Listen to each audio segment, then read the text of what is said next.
Many people complain that VR is lacking in terms of good games to play, and while that may be somewhat true, there are some well-known VR games that are recognizable to most people that have been on the virtual reality side of the internet. Such games as Pavlov, Half-Life Alyx, VR Chat, Blade and Sorcery, The Walking Dead, Saints and Sinners, Echo Arena, Boneworks, Jet Island, Rec Room, Lone Echo, Gorilla Tag. But there's a VR game that I think deserves to be among those VR giants that I really don't see getting much love. If you play Echo VR on the Oculus Quest 2, as most players do, I'm sure you're familiar with the sight of that looming red wall in the lobby. But have you ever wondered what lies on the other side? Well, I can tell you what's on the other side. It's a zero-gravity, first-person shooter version of Echo Arena. It has multiple different guns, abilities, game modes, and maps to choose from, with 4-person teams, or even 5 in private matches, and a positive and close-knit community to go along with it. Echo Combat is a truly unique game that stands out among other VR and flat-screen shooters. It's special in a way that only a VR game could be, and I think that is largely because of the zero-gravity movement system. Players can move along with thrusters and grab onto basically any surface. Players aren't limited by gravity, which means they can move basically anywhere on the map, allowing for infinite angles of attack.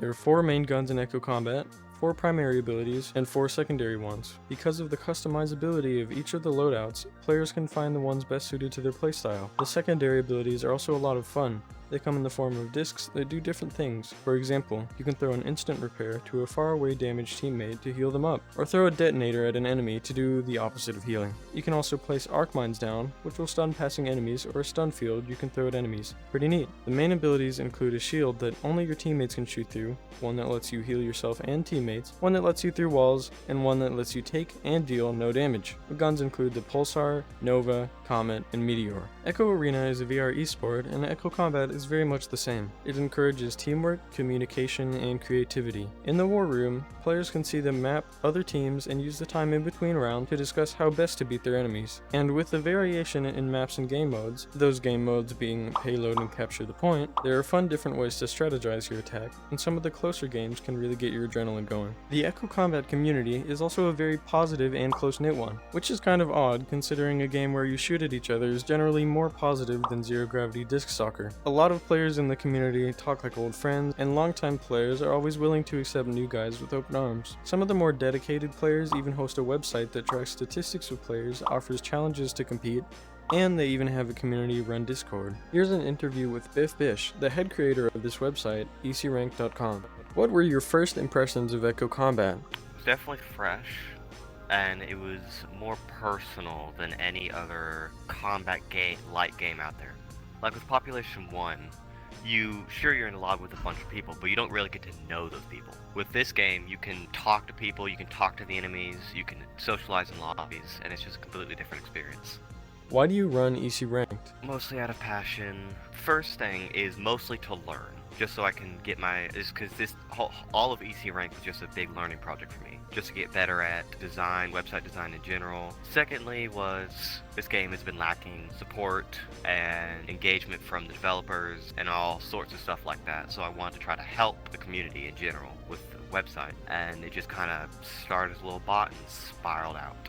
Why do you enjoy Echo Combat? Kind of goes back to the first answer, mostly being the social aspect of it. You get to know your enemies, you get to know your teammates a lot more than you do in any other VR game.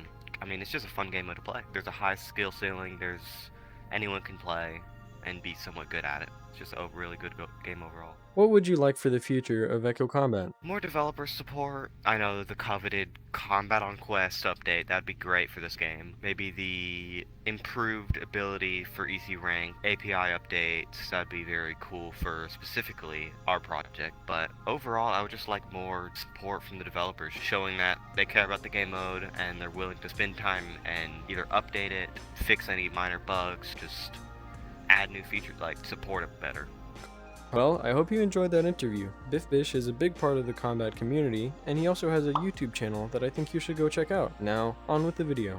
There's a lot to love here, but unfortunately there is a barrier of entry, as it's only available on PC. Echo VR players have been requesting a port to the Oculus Quest 2 for some time now, but with the hardware requirements, that may not be possible. Maybe a smaller Echo Combat spin-off could be though. Or maybe someday standalone headsets will become good enough to run it. So if you're able, you should come give the combat community a visit. We love seeing new units around. Thanks for watching the video. Thanks to H-Rain, Krabby Shadow, and all the website runners for helping me out with making this video. If you liked the video, please leave a like. I post more Echo Combat content on my channel, so if you'd like to see some of that, please go and take a look. And if you like my content, please subscribe.